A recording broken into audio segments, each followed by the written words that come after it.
Welcome to Subramani. This is a very different kind of a podcast. This is a friend of mine inherited some huge amount of money recently.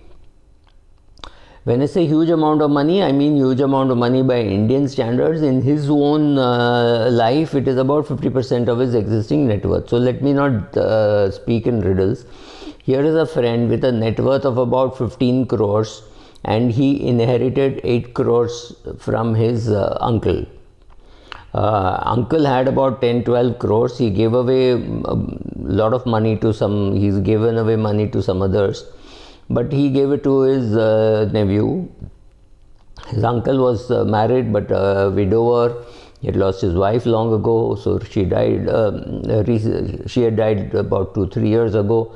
So this man was living in a house.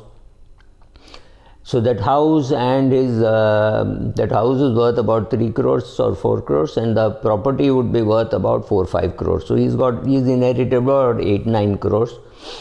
Unfortunately or fortunately, he already has a net worth of about 15 crores. However, he too didn't want everybody to know that he had inherited any money from his uncle. And he was emotionally very stable, whereas I think if he did not have his own net worth of 15 crores, he would have been over the moon and would not have known what to do with this kind of surplus. So what does one do with this surplus? So first thing, luckily or unluckily for me, he is a good friend. So he called me and said, Subra, this has happened and you're just the first person to know. I have not even told my wife and my mother that this has happened, because I want to handle this very, very coolly. So I said, are you upset that your uncle gave this to you? He said, no, I knew this was coming. The way my uncle behaved with me and the way he behaved with my other cousins was very different. I helped a lot. I stayed with him for a few months when my aunt had died. So he was almost sure that he would get it, but he was anyway very much in love with his uncle also. So it was not that he was in touch with his uncle just for the money, right? So having got this, what were the fears that he had? First fear, of course, he's a very seasoned investor, so for him it didn't matter. He knew that he would not be approached by relationship managers, etc., trying to ask him to buy a unit-linked plan or something like that.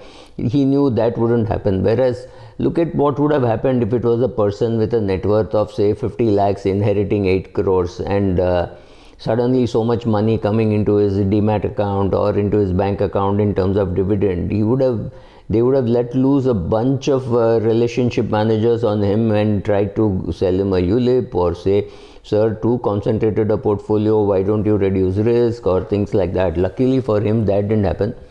Luckily also for him, he was emotionally willing to accept that he can inherit such a big amount of money without having to feel bad about it.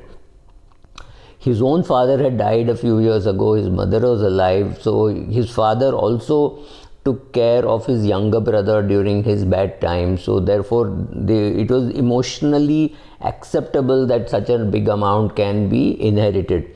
Now, if somebody else were to inherit, handling that emotional part of it itself would have been not very easy. And also a person with lesser amount of money of his own would not have known how to deal with something so big, right? So he had to, luckily for him, even if his immediate family knew about this inheritance, they really wouldn't have cared, because all of them are reasonably well off. The persons who were denied this 7-8 crores of money or maybe 9 crores of money are all people with about 10-15 crores or 20 crores of net worth. So it doesn't really matter. It's not that somebody else can't digest this. But luckily for me, my friend wanted to do a lot of charity with this money, because he said, this is not mine. He wanted to secure his own retirement, which was anyway very well secured, but he still wanted to, bump up a little on his retirement plan. And a little bit he wanted to spend, he didn't want all this money to be just invested in his name and his children's name, etc. He wanted some of that money to be spent, and he wanted a very nice story to be told at home for why he's doing that spending, because he's not a guy with big spending habits.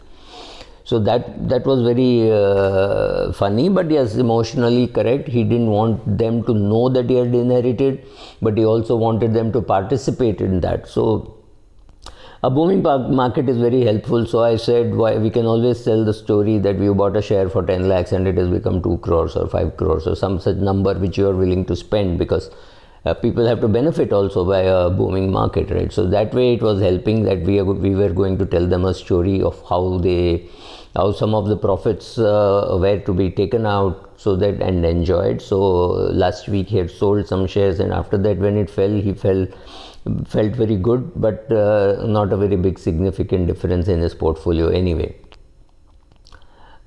The advantage that he had was he was a person who was anyway handling big amounts of money. So telling the family that he's going to buy a new car or that they're going on a vacation or that would not have been very difficult, because once in a while he would indulge them. He also wanted to do some impactful philanthropy for young kids and young girls, and he was very clear that he was not willing to do any other kind of philanthropy. His own mother's lifestyle wouldn't have changed a bit, but he told his mother that he's inherited that house in a very good location, and he's planning to sell it, and his mother was quite indifferent to that sale happening. He had decided that flat would go to somebody, some NGO, somebody who wants to use it as an office, because it was in a good location, and he had asked the society whether that was possible, and they had said yes. So maybe that flat would go for charity, which means he would inherit perhaps a little lesser, and he actually didn't need the money. So this is what he was planning to do. He was not worried too much about, the advantage of a person with already having 7-8 crores is he was anyway surrounded by people who would keep asking him for money or tell him that they have these problems. So he knew how to handle that. Whereas a person who's suddenly inherited or suddenly earned a lottery, or he's won a lottery of 10 crores or 8 crores, he may first of all feel guilty that he won when somebody else lost, right? So out of guilt he may start giving it away, he may not be able to say no to people, right? So that kind of thing happens. In such cases it would have been very, very difficult to handle, but in this case there was no such worry about the money being lost to charitable people, to people who were asking for help but not really deserving. So that position, that was not there.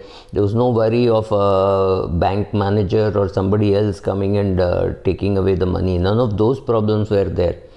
If those problems had been there, life would have been more difficult. I would have said put at least 1/3 away in your pension plan, which even you can't touch. Or buy an annuity, deferred annuity, which will start after 10 years, because it's emotional to see so much money and then give it away and then wonder what happened, what came and what went. You didn't even realize that. That shouldn't happen, right? When you inherit 8 crores, you should make it count. You cannot give away everything and then find that, oh, you're back to square one. But anyway, in this case, all those problems were not there, but I thought I should just share this with you. Thank you.